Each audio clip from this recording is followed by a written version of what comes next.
Page 12, Gallop on the Moor. Something to do with a horse, I think. Now let's look at this over. It's 2 pages long, treble and bass clef, no sharps or flats in a key signature. You probably haven't had key signatures yet. It doesn't matter. There aren't any.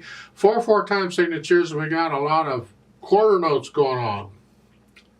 Occasionally, you get an 8th note thrown in there. All right, we can deal with that. If you look it over, you're going to find a whole lot of E flats all over everywhere. Actually, I think we're in the key of C minor here, because that has an E flat. I think pretty much all the E's in this whole piece are flatted. And since we're in C position, 3rd finger's on the E, we're going to use 3rd finger on the E flat. Okay. Let's take it one hand at a time, make sure we know what each hand is doing. At the beginning, the right hand just had a C and an E flat. 1, 2, 3, 4. Isn't this exciting, oh boy? Measure 8, you get a half note. Ooh, a half note. The last 2 measures of the page, it's what? Measures 11 and 12. 1, 2, 3, 4. Okay, then go over to measure 15, quarter notes. 1, 2, 3. 1, 2, 3, 4. 1, 2. Okay, so much for that. I go down to measure 25, you're here. 1, 2, 3, 4. They put a note, both hands an octave lower. Isn't that nice? That note is not needed. You do not need that note there, and I'll explain why a little later. But in the left hand, you see the bass clef. They've introduced a bass clef in the top staff. They can do that. They can put the clef signs wherever. They don't even have to do it at the beginning of a measure. They can do it in the middle of a measure. Ugh. But point is, now it's bass clef, and that makes that note a C and an E flat in the right. So you just come down an octave lower. You see, you're doing what the note tells you to do, but the music tells you to do that. You don't need the note.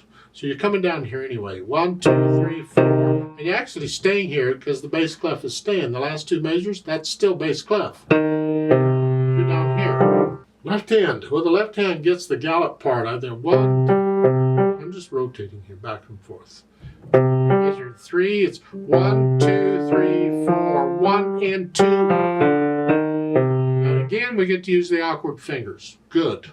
I'm just transferring weight from finger to finger. So it's here, here, going up to the here, transfer weight, and then a little here. That's all that is. Now, measure 25, you're over here. Again, you don't need the note, because in the next measure, that has an 8VA under it. That tells you to go down an octave. That's what you need. Now you're going to just go down an octave. So the right hand ends up being here, and that's why I said you don't need the note, because the music is telling you to do that. You're down here anyway. And then the last line, you have the 8VA under the whole thing. You're staying down there. Put the hands together, just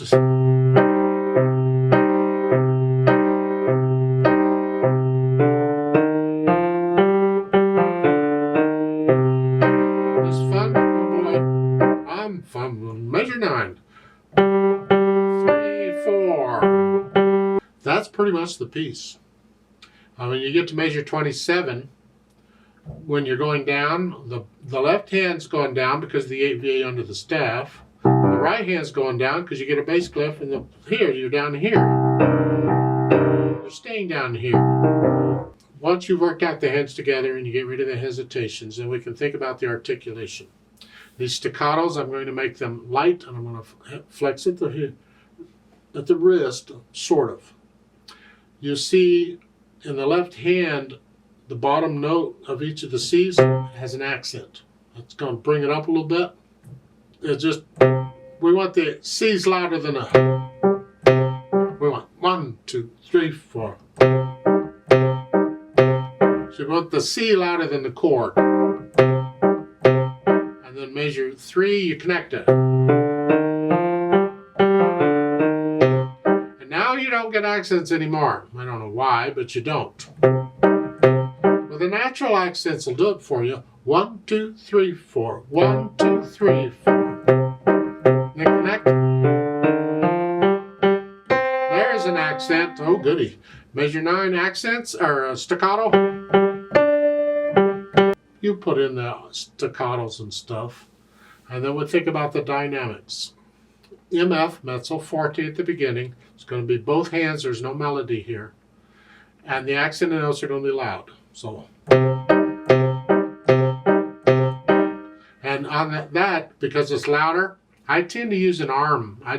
Because you can flex at the wrist or you can flex at the elbow, and use, for louder stuff, you got to use bigger muscles.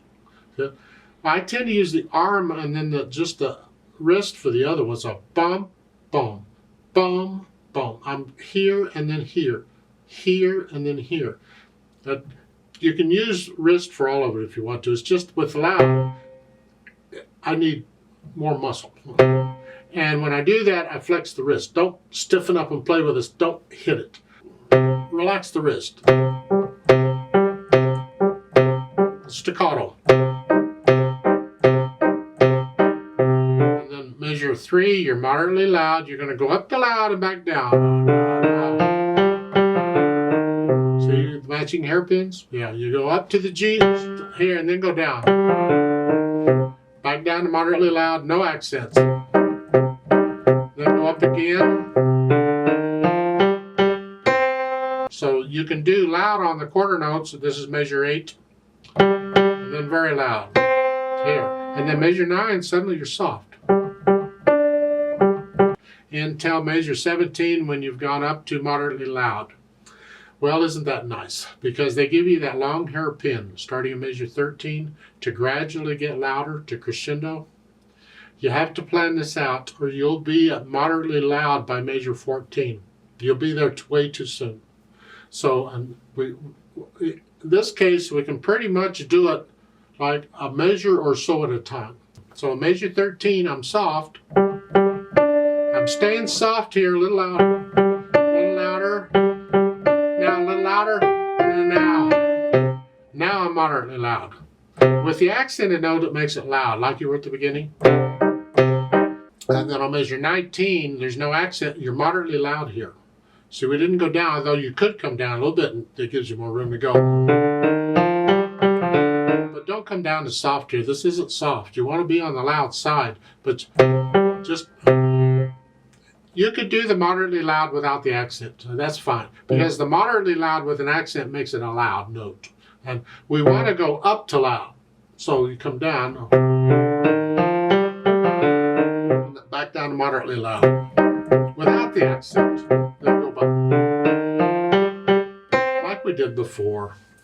Now, measure 27. You're moderately soft. Both hands now. And measure 29. You're moderately soft and you're going to go up to loud for the last 2 measures. Well, plan it out. You're moderately soft, up a little louder. That's loud. And this will be very loud because of the accent. Because and then both hands very loud. You're ending it very loud. Make sure you collapse the wrist on this. Don't stiffen up and tighten up and collapse the wrist when they act like a shock absorber, a cushion when you do this. Then the speed. Well, how fast do you want your horse to gallop? Well, it's got to be accurate. So what can you control? Find the hardest part in it, and what can you do that? For instance, in measures 3 and 4.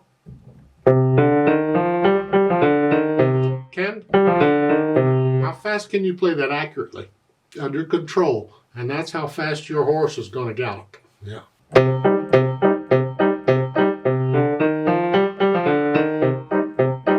Somewhere in there. Now they've added pedal. You don't need pedal on this. You do it just fine without, but they've added it. All right, let's talk pedal. They're only pedaling a little bit in the middle, and it's done for contrast, because otherwise it's very staccato-y. And this pedal is going to connect everything together and give you lots of overtones. Oh, goody. So in measure 9, when it comes in, I'm going to push the pedal down right after the half note. Leave it down. And on measure 13, I release the pedal right after, or as I play the staccato, because I want the staccato. You're going to lose the staccatos on measure 10 and 11, but still do the technique. Play them as staccato, whether you hear them as staccato or not.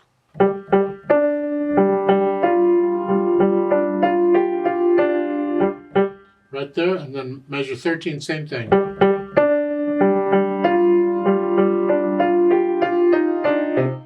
Lift the pedal up on measure 17 as you play the note, so we get a staccato. if that's what you want to do. I like it without pedal, but you can do that, I suppose. That's part of interpreting. How you use the pedal, or whether you use it or not, that's interpretation.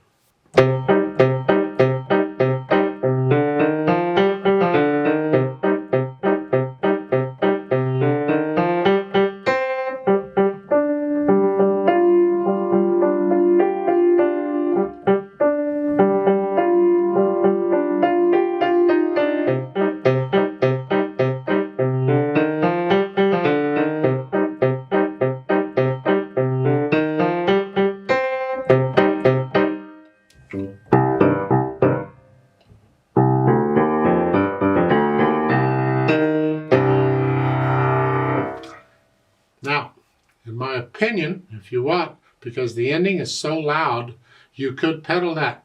We'll add overtones to those two, the last two measures. Pedal with each note.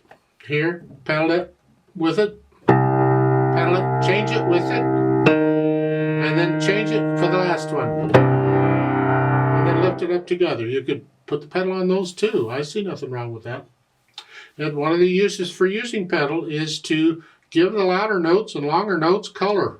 I mean, you could do it even on these accented half notes, like on measure 8. I could pedal that note, that one note, just to give it color, because it's loud and it's accented. Same thing on measure 24. I could pedal the half note. It's interpretation. Experiment, see what sounds you like, and go with that.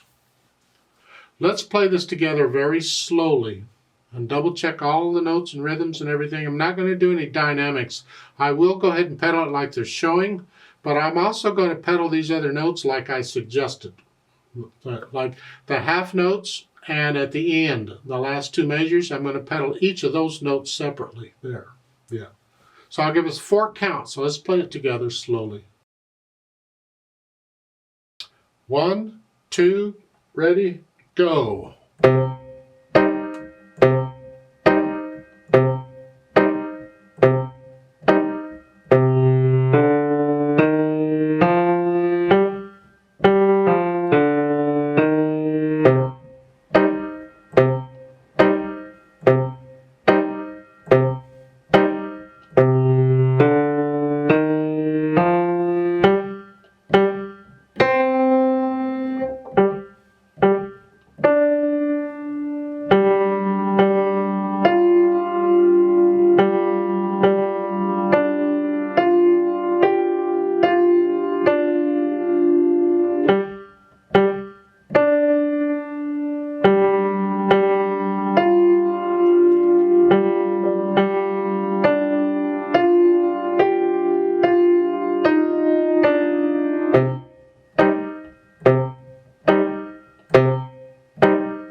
One, two, three, four. 1, 2, 3, 4.